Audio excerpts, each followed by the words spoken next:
বন্ধুরা, আজকে আমরা বানাই শসা আর গাজরের সালাদ, একদম হেলদি আর মজাদার। শসা ভরপুর পানি আর ফাইবারে, যেটা শরীর ঠান্ডা রাখে আর হজমে সাহায্য করে। গরমে শরীর হাইড্রেটেড রাখতে একদম পারফেক্ট। গাজরে আছে বিটা ক্যারোটিন, যেটা ভিটামিনে হয়ে চোখের দৃষ্টি আর ত্বক ভালো রাখে। আর ভিটামিন সি শরীরের রোগ প্রতিরোধ ক্ষমতা বাড়ায়।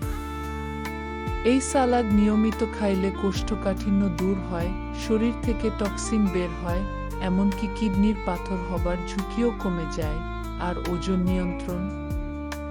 শসাতে ক্যালোরি খুব কম, তাই খেলে পেটও ভরা থাকে, মুটিয়ে যাওয়া নিয়ন্ত্রণ হয়। তো বন্ধুরা, আসেন প্রতিদিন এক বাটি শসা গাজরের সালাদ খাই, সুস্থ থাকি, সতেজ থাকি।